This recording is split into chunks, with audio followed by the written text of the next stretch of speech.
میں یہ جاننا چاہتا ہوں کہ آپ عوام الناس کو یہ بتائیں کہ آپ نے سارے محرکات اور سارے ریزنز رسول اللہ کی شہادت کے حوالے سے ڈسکس کیے، تو اسی طرح امام حسن علیہ الصلاۃ والسلام کی بھی شہادت ہوئی ہے۔ امام حسن کو شہید کروانے والے بھی تاریخ اسلام کی بڑی سیاسی شخصیات مانی جاتی ہیں، تو اشارتاً امام حسن کی شہادت کے جو محرکات ہیں، جو ریزنز ہیں، وہ بھی عوام الناس کے آگے ڈسکس کیجیے گا۔ امام حسن کی شہادت کے ریزن اور معاملات واضح ہیں، اور وہ جو روایت آپ کہہ رہے تھے لدود والی، وہ لدود نہیں ہے، لدد نہ ہو، لدد نہ ہو، ہاں جی لدد نہ ہو، تو ہم نے زبردستی انہیں جو ہے دوائی پلائی، اس کا ترجمہ یہ ہوتا ہے، ٹھیک ہے، لدد نہ ہو، قول لدد نہ ہو، یہ معاملہ ہے۔ اچھا، اس بات کی طرف آتے ہیں، بہت ہی عمدہ اور اعلیٰ آپ نے سوال کیا ہے کہ امام حسن کی شہادت کو جب ہم بیان کریں گے اور امام حسن کے معاملات کو بیان کریں گے، تو آپ کو پتہ ہے کہ امام حسن علیہ الصلاۃ والسلام کا معاملہ اور امام حسن علیہ الصلاۃ والسلام کے جو بات چیت چل رہی تھی، وہ کس سے چل رہی تھی؟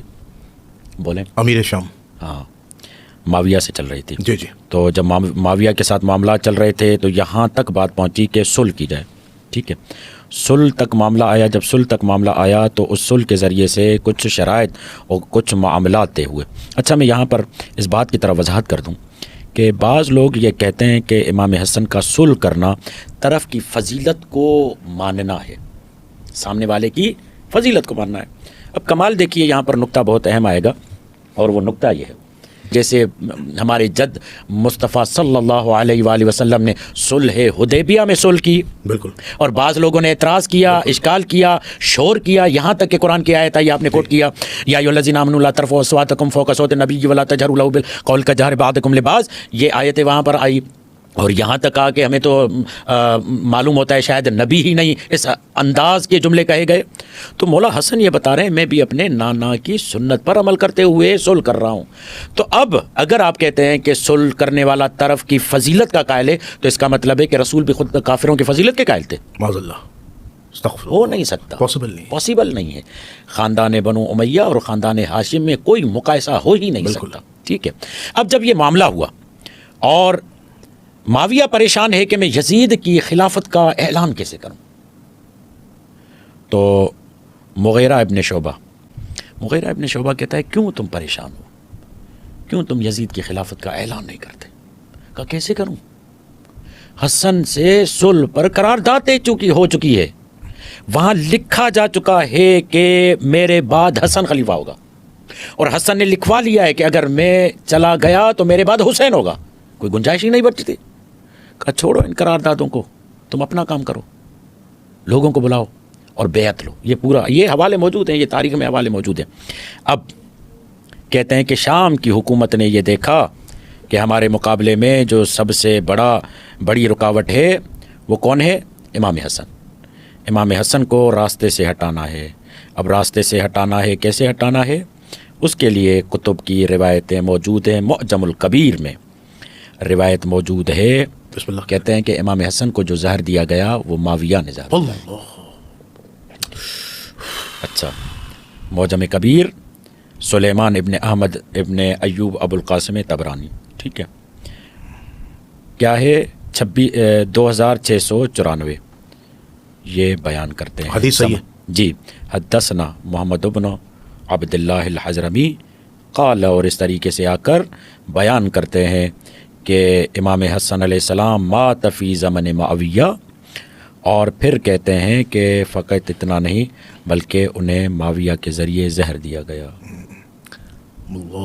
اچھا قبلہ یہ ضرور بتائیے گا کہ وہ جو ان کی زوجہ نے جو جی اسی کی طرف جودہ بنت اشس جو نام ہے، وہ جو زہر دلوایا گیا تھا، جی پھر یہ ایک دفعہ تو نہیں ہوا نا امام حسن کو زہر دیا گیا، کئی دفعہ معاملات ہوئے، کئی دفعہ پروگرام بنایا گیا۔ پھر سیر اعلیٰ من نبلا میں موجود ہے کہ چلے میں نام نہیں لیتا، بار بار نام لوں گا تو آپ کے لیے مسائل ہو جائیں گے، ہمارے لیے مسائل ہو جائیں گے، تو آپ اس نام کو جو مخفی کرتے ہیں اور سینسر کرتے ہیں۔ شام میں حکومت کرنے والے نے اپنے غلام کو کہا کہ جاؤ حسن کو زہر دے دو، یہ سیر اعلام نبلا میں روایت موجود ہے۔ اہل سنت کے 20 ائمہ کی کتب کے حوالہ جات آپ کی خدمت میں پیش کر سکتا ہوں، جس میں یہ بیان کیا گیا کہ حاکم شام جو شام میں حکومت کرنے والا تھا اس نے زہر دیا، اور اس کو یہ لوگ صحابی رسول کہتے ہیں۔ وہ الگ معاملہ ہے ان کا. وہ تو کہتے ہیں نا جے مشاجرات صحابہ اور معاندات صحابہ اور پھر اللہ کے حوالے کرتے ہیں, یہ کرتے ہیں, وہ کرتے ہیں. یہ تو فقط امام حسن کی شہادت کا معاملہ ہے نا. ان کے ہاتھ سے تو عمار یاسر شہید ہوئے ہیں, جس کے لیے رسول یہ کہتے ہیں کہ اے عمار تجھے عنقریب باغی گروہ قتل کرے گا, اس لیے میں اس گروہ کو باغی گروہ کہتا ہوں. اور ان کے بڑے بڑوں نے کہا ہے کہ علی کے مقابلے میں جو آئے وہ باغی تھے. یہ تو ساری واضح باتیں موجود ہیں نا ان کے سامنے. ٹھیک ہے, سبت ابن جوزی نے لکھا, ٹھیک ہے, اور سارے بزرگوں نے, یہ سارے میرے پاس حوالے, اس کے اسکرین شاٹ تذکرۃ الخواص میں یہ تمام عیون انبار فی طبقات الاتباع. بس قبلہ آپ سے آپ سے گزارش تھی کہ اس پروگرام کے حوالے سے آخری بس چند جملے کہہ دیں تاکہ ہم اس پوڈ کاسٹ کو اینڈ کر دیں, کہ ہمیں اس جو پوری پوڈ کاسٹ ہے اس سے ہمیں کیا نصیحت ملتی ہے. جی, امام قرطبی نے, اہل سنت کے عالم دین ہے, 550 میں متوفا ہے, وہ کہتے ہیں کہ مات الحسن و مسمومہ, کہ حسن جب انتقال کر گئے تو وہ مسموم تھے اور ان کو زہر دیا گیا ان کی زوجہ بنت اشعث کے ذریعے سے, اور یہ زہر جو تھا وہ بھیجا گیا تھا حاکم شام کی طرف سے. ٹھیک ہے, یہ بہت بڑا حوالہ ہے قرطبی کا. ٹھیک ہے, ابو قتادہ اور ابو بکر ابن حفظ نے کہا کہ امام حسن اپنی زوجہ جودہ ابن اشعث کے ہاتھوں مسموم ہوئے, اور اہل سنت کا ایک گروہ یہ کہتا ہے کہ یہ کام اور یہ سازش جو ہے وہ کی گئی ہے حاکم شام کی طرف سے. اور یہ تمام حوالے موجود ہیں میرے پاس. بہرحال آتے ہیں اس بات پر کہ شام کی طرف سے یہ ہوا اور یہ معاملات ہوئے اور امام حسن شہید ہوئے. اب آخری معاملہ کہ جب امام حسن شہید ہو گئے تو امام حسن نے ایک وصیت کی, اور اسی وصیت کے مطابق جو ہے وہ آخری جملے جو ہیں بہت ہی بڑے اہم جملے ہیں جس کو آپ جو ہے توجہ دیں گے. کیا کہتے ہیں مولا امام حسن علیہ الصلوۃ والسلام؟ مولا حسن علیہ الصلوۃ والسلام امام حسین کو فرماتے ہیں فَإِذَا قَضَيْتُ فَغَمِّزْنِي, کہ جب میں انتقال کر جاؤں اور میرا وقت پورا ہو جائے تو وغسلنی وکفنی, تو مجھے غسل دینا, مجھے کفن دینا, وحملنی علی سریر الی قبر جدی رسول اللہ صلی اللہ علیہ وآلہ وسلم, تو میرا جو جسد ہے وہ قبر رسول کی طرف لے جانا, اور لأجدد به عہدا, تاکہ میں اپنے جد رسول خدا صلی اللہ علیہ وآلہ وسلم سے عہد کروں. ثم ردنی الی قبر جدتی فاطمہ بنت اسد, پھر میرے جسد کو فاطمہ بنت اسد کی طرف لے کر آنا جو دفن ہے وہاں پر جنت البقیع میں. وستعلم یبن اور اے میرے ماں جائے تمہیں معلوم ہونا چاہیے ان القوم یظنون انکم تریدون دفنی عند رسول اللہ, یہ قوم والے شاید سوچیں گے کہ تم مجھے رسول کے پاس دفن کر رہے ہو, تو خیال کرنا پھر وہ اس وجہ سے مجھ پر حملہ آور ہوں گے, مگر تم یاد رکھنا کوئی بھی تم خون ریزی کا معاملہ ہونے نہیں دینا. امام حسن نے امام حسین کو وصیت کی. جب یہ ہو گیا تو پھر وہاں پر وصیت کے مطابق مولا کو لے جایا جا رہا تھا, تو وہاں پر جب یہ معاملہ ہوا تو ابن عباس یہ جملہ کہتے ہیں کہ تم لوگوں کو حیا نہیں آتی کہ تم اس رسول کے فرزند کی طرف تیر پھینک رہے ہو جس کا جنازہ ہے, اور یہ تو رسول کی قبر کے احترام میں یہاں پر آئے ہوئے تھے, اور تمہیں معلوم ہونا چاہیے کہ یہ رسول کے قبر کی حرمت کا معاملہ تھا, ورنہ یہ اتنا جو معاملہ آگے بڑھا وہ نہیں ہوتا. پھر اس کے بعد امام حسین یہ جملہ کہتے ہیں کہ اگر مجھے میرے بھائی کی وصیت نہ ہوتی تو پھر میں تمہیں بتاتا کہ یہاں پر کیا معاملہ ہوتا.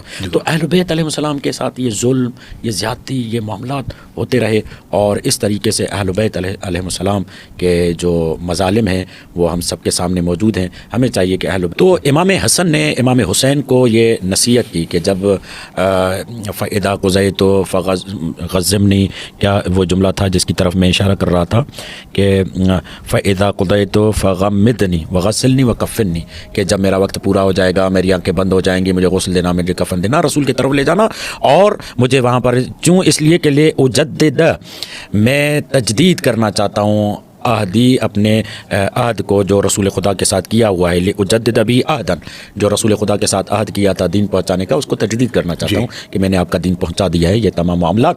اور پھر انہوں نے کیا کیا, امام حسن کے جنازے پر تیر پھینکے. اس کے بھی حوالے موجود ہیں, اگر آپ چاہیں گے تو حوالے دے دیں گے اس کے حوالے. اسکن آپ کہیں گے تو ہم اس کے وہ جو ہوتا ہے اسکن وہ بھی آپ کو بھیج دیں گے, اور وہ لگوا دیجیے گا. بس یہ آخری جملے کہہ دیجیے گا. آخری جملے یہی ہیں کہ ہمیں اہل البیت کی مظلومیت کو دیکھتے ہوئے ان کے ظالمین سے برات اختیار کرنی چاہیے, اور یہ قرآنی اصول ہے, ان الذین یؤذون اللہ ورسولہ لعنہم اللہ فی الدنیا والآخرہ, ان پر لعنت ہے دنیا میں بھی آخرت میں بھی.